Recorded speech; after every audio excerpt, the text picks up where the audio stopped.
Alright, mapagpalang araw mga katasking, maraming busy, maraming abala pupunta sa trabaho, maraming nagmamadali. Pero ingat-ingat din po at the same time, bago tayo umalis ng ating tahanan, even tayo po ay may hinahabol na oras, huwag natin kalilimutan na humingi ng gabay at pagpapay po sa ating Panginoon. Malaking bagay po ito, yung protection ng Diyos. Bukod po sa ating po Panginoong tinatanggap na panibagong buhay at kalakasan, magpasalamat tayo at humingi tayo ng protection sa Panginoon. Dahil alam niyo naman po, hindi kaila sa inyo na sa kaliwat kanan pong paranood sa mga social media, may kaliwat ka ng mga aksidente, kaguluhan, mga pangyayari po na hindi inaasahan. So kapag ang isang tao po ay mayroong pong gabay at patnubay ng Panginoon, ano man pong klaseng mga panganib ang naghihintay, ilalayo siya ng Diyos doon sa mga kapahamakan. Kaya mahalaga po sa atin na humingi po sa Panginoon ng tinatawag po na gabay at patnubay. Pagkat walang iba mag-iingat sa atin, kundi ang ating Panginoon. Daw sa umaga po ito, nais ko pong magbahagi ng maikling mensahe patungkol po sa tinatawag po nating final destiny o yung ating pong huling hantungan.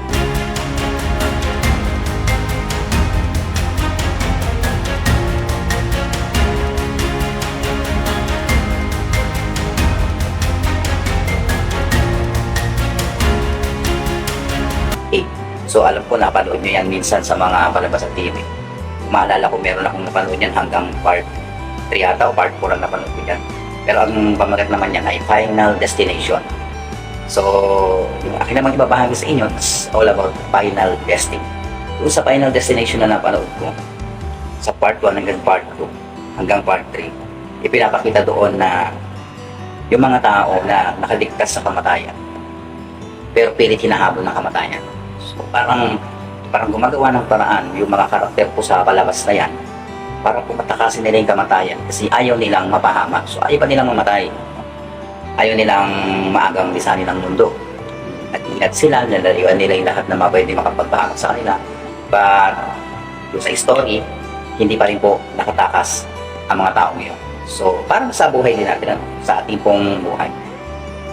Ingat-ingat tayo. Nag-iingat talaga tayo na talagang kumaari, iniiwasan natin yung kamatayan. Pero sa mga nababalitaan natin, hindi humihinto yung mga balitang may araw-araw namamatay, maaaring sa sakit, maaaring pong aksidente, hindi po ba? Minsan naman po yung mga mangyayari po na wala sa panahon. Yan. Tulad po ng mga may pinagdadaanan mo, bigat na problema, tapos ang escape ko nila, yun, iso po na yung buhay nila. So, ang kamatayan po, tulad mo kung sinabi ko ng mga nakaraan, hindi matatakasan. Maaari mapahaba natin yung buhay natin, pero hindi natin ito matatakasan. Now, pag-usapan po natin ang tungkol dito sa ating pong paksa ngayon, ang final destiny. So, basahin ko muna ang sinasabi ng Bible. John chapter 17 verse 3, sa wikang Tagalog, nasabi po dyan, ito ang buhay na walang hanggan, na ikaw ay makilala nila na isang Diyos na tunay, at siyang iyong sinugo sa makatuwid bagay, si Heso Kristo. So, ano po ba yung sinasabi niya na buhay na walang hanggan sa verse na binasa natin? Ano yung sinasabi ng Biblia na buhay na walang hanggan? So, mga katasking, ang buhay na walang hanggan ay simpleng salita lang po yan. Isang buhay na hindi nagtatapos. Yung tinatawag kong kawalang hanggan ay tumutukoy po sa buhay. Pero may dalawang klase po yan. Sa langit o sa impyerno. Sa mga nakaraang paksa po na aking binahagi sa inyo, ang langit po ay tumutukoy po doon sa mga tao kung pinili ng Panginoon tumanggap, sumampalataya sa Kanya. Ang impyerno naman po ay tumutukoy doon po sa mga tao kung hindi nakinig sa Panginoon. Sabihin natin, hindi lumapit sa Diyos, hindi sumampalataya sa Kanya, at yung kanila kasalanan ay halos ikinamatayan na. So sila ngayon pupunta sa impyerno para sila po ay parusahan. So kung tinutukoy po ay dalawang klaseng buhay na walang hanggan, langit o impyerno, yan po ay pagkatapos nitong kasalukuyang buhay natin na meron ngayon na nilikha po dito sa lupa. Bakit? Ito po kasi ang sinasabi. Hinahatulan tayo ng ating kasalanan sa walang hanggang kamatayan ng sakit at pagdurusa. Okay? Kapag ang kasalanan po ang ating po sinusunod sa buhay natin, pinaiiral natin, pinapanatilit natin, hitahatulan po tayo niyan. Yan po yung magdadala sa atin sa kapahamakan pagdating ng panahon. Pero sa kabilang banda, ang mga tumanggap po sa kaloob ni Kristo ng kaligtasan ay pinagalooban po ng buhay na walang hanggan kasama po ng ating Panginoon. Malayo doon sa lugar ng pagdurusa. Sabi din ng Panginoon ay puno po ng kapayapaan. So ang kaligtasan pong buhay kay Kristo na sinasabi po natin na ibinigay po sa mga sumasampalataya, yan po yung tinatawag na buhay Gusto natin maintindihan ang buhay na sinasabi po ng Biblia, ang buhay ng unang hanggan. Even though wala ka pa sa kaharian ng ating Panginoon, meron ka nang binigay sa iyo ang Diyos na buhay. Once na ikaw po ay sumampalataya po sa Kanya. Bakit? Ba't kailangan natin sumampalataya sa Panginoon? Simple lang po, sapagkat ang buhay ng tao ay masama. Buhat pa sa simula at hindi ito nakakalugod sa Diyos, mga katasking. Ang buhay ng isang tao, kapag wala pong pagsampalataya sa Panginoong Jesucristo, kahit ano ang gawin niya, hindi ito nakakalugod sa ating Panginoon. At ang sakripisyo po ng ating Panginoong Jesucristo naman po, yun po yung dahilan na tumupos po sa tao mula sa kamatayan sa kasalanan, yun po ang dahilan kung bakit kinakailangan po natin siyang tanggapin. Sapagkat yung kasalanan na yan, yung naglantad sa atin sa harapan ng Diyos, na tayo po ay hindi kinalugtan niya. Dahil po ang kaluluwa ng tao, mga kataski, ay patay po sa pagsuway at kasalanan. So ay kapag wala si Jesus Christ na nagbibigay buhay sa atin, nabubuhay ka sa pisikal na kalagayan, but spiritually, you are dead. Patay ka sa paningin ng Diyos. Ibig sabihin, kaya ka patay, wala kang relasyon sa Kanya, wala kang pagsunod, wala kang pagkilos. Yun po yung sinasabi dito ng ating pong pasang tinatalakay. Dahil ang mga kaluluwa ng tao ay patay sa pagsuway at kasalanan. Ngunit kapag sumanggap sila sa Panginoon, at sumampalataya sila, bubuhayin sila ni Kristo sa pamagitan ng kanilang ng salita at ang Espiritu. Nabubuhay sila sa spiritual, magkakaroon sila ng relasyon sa Panginoon at koneksyon, magkakaroon po ng pakikipag-isa ang tao kapag siya po ay sumampalataya sa Panginoong Jesucristo. Pero kung hindi siya sumampalataya sa Panginoong Jesucristo, hindi po siya mabubuhay sa harapan po ng ating Panginoon. So malinaw pong pinapakita po ng Biblia itong mga bagay po na ito natin pinag-uusapan. Ang kaligtasan, sabi po dyan, ang kaligtasan po na ibinigay sa mga sumasampalataya ay tinatawag na buhay sapagkat ang buhay ng tao ay masama buhat pa sa simula at hindi po nakakalugod sa Diyos. At ang sakripisyo ng Panginoong Jesucristo ay tumubos sa tao mula sa kamatayan yun kung saan po siya nalantad. So, pinapakita po rito na kinakailangan po ng tao siya po ay sumampalataya sa Panginoon nang sa ganun po ay magkaroon po ng buhay sa harapan niya, spiritually, mga katasik. Dahil ang mga tao po hindi naligtas, hindi tumanggap sa biyaya ng Panginoon, hindi sumampalataya, ay hindi po nabubuhay sa harapan ng ating Panginoon. Sila po ay umiira lamang sa mundo ito, pero walang magandang layunin ng buhay nila sa harapan ng Diyos. Ngunit kapag tinatanggap po nila yung kaligtasan, sila po ay mabubuhay sa paningin po ng ating Panginoon. Now, ito po talaga ang sinasabi po ng salita ng ating Panginoon. Hindi ito ayon sa mga panukala o prinsipan ng tao. Iba po ang sinasabi ng salita ng Diyos sa pananaw natin. That's why kung kailangan na sumunod tayo sa Panginoon, kinakailangan muna natin alamin kung ano yung kanyang mga salita para lubos nating maunawaan kung bakit sinasabi ng Panginoon na kailangan natin sumampalataya sa Kanya. And then, ito po ay tinatawag na buhay na walang hanggan upang ipakita na ito po ay umaabot po sa mga limitasyon ng panahon. Ang buhay na walang hanggan po ay lampas po sa limitasyon ng mga panahon. Lampas sa buhay, lampas po sa mga pangarap o lampas po sa realidad ng mundo ito. Ang tungkol po sa buhay na walang hanggan yan ang pinabanggit ng Biblia. At tandaan po natin, ang ating pong kaluluwa, wala po itong kamatayan. Immortal po ang ating kaluluwa. Ang namamatay po yung ating katawan, pero yung ating kaluluwa, yun po ay haharap po sa ating Panginoon.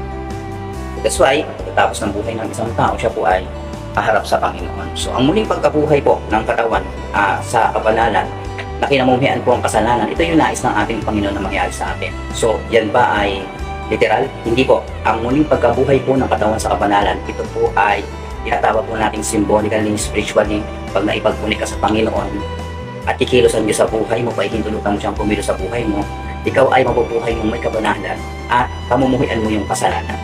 At mangyayari lamang po yan kapag tayo po ay sumampalataya po sa ating Panginoong Jesucristo na siyang ibinigay po sa ating pamaraan o daan para po tayo ay maligtas.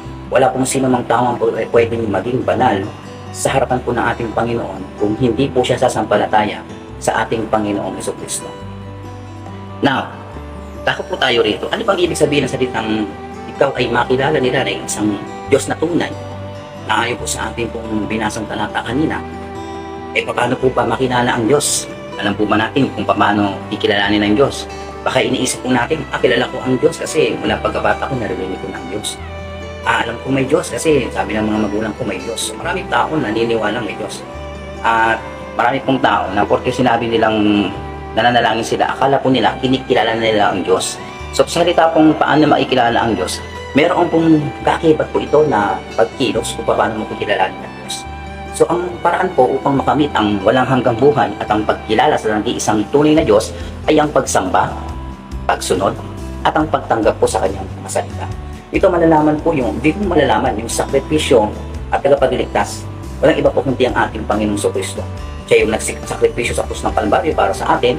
Siya yung ating tagapagligtas. Walang iba kundi ang ating Panginoong Jesus, yung nag-iisang tunay po na Mesiyas. Na siya pong naging paraan para po tayo yung matubos sa ating mga kasalanan once po na tayo ay sumampalataya. Sabi ng verse kanina, kilalanin si Yesu Kristo bilang tagapagligtas. At isa lamang po ang tunay na Diyos. Now, bakit natin kailangan gawin na kilalanin po ang Panginoong Kristo? Kilalanin po natin ang tunay na Diyos. Bakit natin kinakailangan itong bigyan po ng pagpapahalaga sa panahon natin ngayon na nabubuhay tayo sa mundo ito? Ang dahilan po ay upang magsimula po tayo ng bagong buhay. Kung gusto po natin na makapasok po sa buhay ng walang hanggan, kinakailangan po na magkaroon tayo ng desire na magkaroon ng bagong buhay o magbagong buhay. Ano yun? Unang-una pong hakbang para po sa pagbabagong buhay ng isang tao ay yung dapat nakilalanin niya ang Diyos. Hindi magiging matagumpay ang isang tao kung ang kanyang naising pagbabago ay sa sarili niyang kakayahan o pamamaraan. Para ang isang tao ay ganap na magbago, kinakailangan po niya ng kilalanin ng Panginoong Diyos sa buhay niya nang sa ganun ang kanyang pagbabago po ay maging matagumpay. Bakit? Patulungan siya ng Diyos. Dahil sa ating ganang sarili, wala tayong magagawa kapag wala ang tulong ng ating Panginoon. Maaaring magbago tayo sa maikling oras o araw o panahon. Pero tingnan niyo po, babalik ulit sa dati.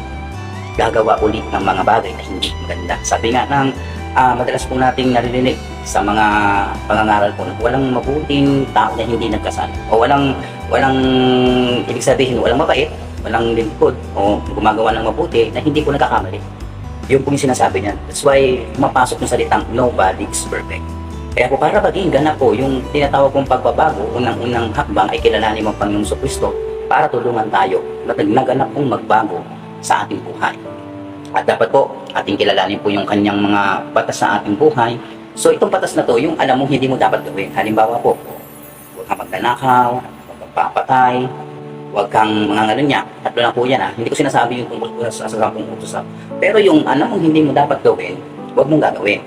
Yun po yun. Kung baga sinasabi ng Panginoon na iwasan mo yung paggawa ng mga masama, iwasan mo yung paggawa ng kasalanan. Kung kinikilala mo ang Panginoon o ang Diyos, alam mo na ayaw niya yun. Kaya hindi mo yung pwedeng gawin o dapat gawin. At dapat alam mo rin, bilang tao, meron kang tungkulin. Kung nakaraan pong paksa natin, ang tungkulin po ng tao ay matakot sa Diyos at sundin ang mga utos ng Diyos. At hindi natin matatakasan yung tungkulin na yan. Even though meron tayong tungkulin sa ating pong, sabihin na natin, sa secular, sa social, may mga tungkulin tayo dyan, sa family, sa ating pong church, at sa ating din pong mga sariling relasyon sa Panginoon, may tungkulin po tayo. At yung tungkulin na yan, dapat maging maayos po ang pagsasagawa po ng mga proseso ng mga katas. At the same time, dapat po natin makita yung kabiguan po natin na sumunod sa kalooban ng Diyos. Na kailangan po natin hingin ng tulong ng Panginoon para makasunod tayo ng maayos at matagumpay sa biyaya at kahabagan ng ating Panginoon. Dahil wala po sino mang taong pwede magmalaki na, yan lang pala ang utos ng Diyos, kayang-kaya kong gawin yan. No, ang pagsunod po sa ating Panginoon ay hindi ganun kagalit. Kailangan natin hingin ng tulong sa Diyos para po tayo ay magtagumpay. Hindi po natin kaya sa sarili nating paraan. Now, bakit po natin kailangan magsimula ng bagong buhay? Para po, dapat po nating makilala si Kristo para magsimula tayo ng bagong buhay. Para maranasan po natin yung kapangyarihan ng Diyos sa buhay natin. Yung kanya pong pagustuhang magligtas sa tao, maintindihan natin kung bakit nagsakripisyo siya at nabayubay ang kanyang sarili sa krus. At the same time, itong mga ginagawa niya, pag naiintindihan po natin, ito po yung magtutulak sa atin na manampalataya sa kanya. Isipin mo, kapag ginawa ka na mabuti ng isang tao, susuklian mo pa ito ng kasamaan. Pag naiintindihan mo yung kanyang sakripisyo, ito ba ay gagantihan mo ng hindi maganda? Hindi. Kung ikaw ay matinong tao, hindi. So kapag naiintindihan po natin yung sakripisyo ng Panginoong Jesucristo sa ating buhay at naiintindihan natin kung bakit niya ginawa yun, maisusukli natin sa Panginoon ay paglilingkod, pagsunod, pagkapasakop at higit sa lahat, pagmamahal. Ngayon, bakit tanong natin, bakit sinugo si Jesucristo? Ano nga bang dahilan ba siya sinugo? Alam ba natin ang dahilan bakit sinugo si Jesucristo sa atin? Una po sa lahat, ang buhay na walang hanggan po ay na kay Kristo. That's why yan po ay tinalakay po natin sa plano at kaligtasan. na kung hindi ka kasampalataya sa Kanya, hindi ka maliligtas. Ikaw ay hahatulan ng ating Panginoon. Hindi ka magkakaroon ng buhay na walang hanggan pag hindi ka sumampalataya sa Kanya. Sa makatuwid po, kung ang buhay po ay na kay Kristo, ang buhay na walang hanggan po ay sa Kanya lamang po natin matatagpuan. Itong buhay na walang hanggan ay darating po sa mga tao sa pamagitan po ng kanilang paggamit ng tunay na kaalaman sa Diyos at kay Kristo. Ang ibig sabihin po ng paggamit ng tunay na kaalaman sa Diyos at kay Kristo ay yung makilala mo talaga ng gusto ang Diyos. Makilala mo ng gusto ang ating Panginoong Kristo. Yun po ang tinutukoy na tunay po na kaalaman. Now, ang pinagmumulan po at pagpapanatili ng buhay na walang hanggan ay ang banal po na pag-ibig ng Diyos. Ang Diyos ay pag-ibig. Kaya nga po niya sinabi sa plano at kaligtasan na ibinigay niya yung kanyang bugtong na anak para ang sinumang sumampalataya sa Panginoong Kristo hindi na mapapahamak. Yan po yung pinagmumulan ng pagpapanatili ng buhay na walang hanggan. Ang banal po na pag-ibig ng Diyos. Pero hindi na nangangahulugan na ang lahat ng iyong gagawing kasamaan, kasalanan ay babaliwalain ng Diyos. Hindi niya kukonsintihin ang isang taong gumawa ng kasalanan dahil ang samahan niya. Tandaan po natin ang ating pong Panginoon ng kanyang pag-ibig laban po sa kasamaan. Ang paglayo ng isang tao sa kalayawan ng mundo, yung kanyang pagbabagong buhay, sinasabi po natin, hindi po ito nangangahulugan ng pag-alis niya sa lipunan o pag-iwas po niya sa kapwa. May mga tao po kasi na kapag nakikita na po nila ang isang tao na nagbabago, sabi na natin, nagsisimba, o hindi na po sumasama sa kanila pong mga gimmicks, o sabihin nila nabago na, sabihin ng iba KJ na, wala nang pakisama. Di ba po ganyan po yung nagiging reaction nila kapag ang isang tao po ay binabago na po ng ating Panginoon. Pero yung paglayo po ng isang tao sa kalayawan, ibig sabihin sa lahat po ng mga bisyo, sa lahat po ng meron sa mundo at nagpo-focus siya ng relasyon sa Panginoon, hindi po yan nangangahulugan na umaalis siya sa lipunan.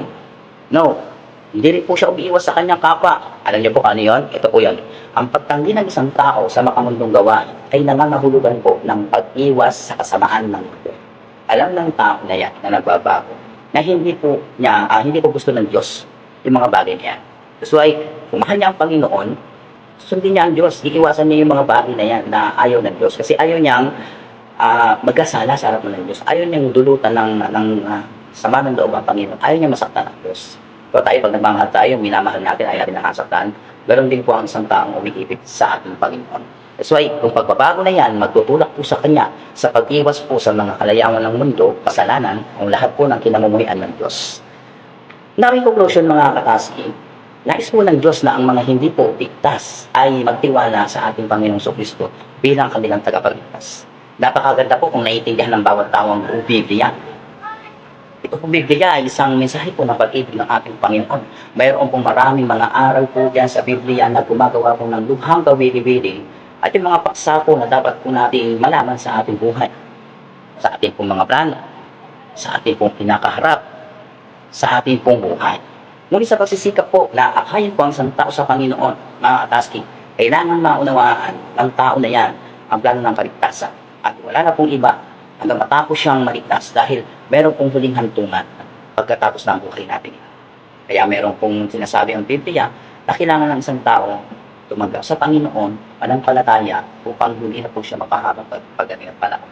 Sapagkat meron po tayong huling hantungan. Hindi po itong mundo na to ang huling hantungan natin. Pero kung panibagong buhay tayong kakaharapin. At doon, malalaman natin yung walang hanggan na pagkalagayan natin na haharapin na pinakabunga po ng ating mga gawa sa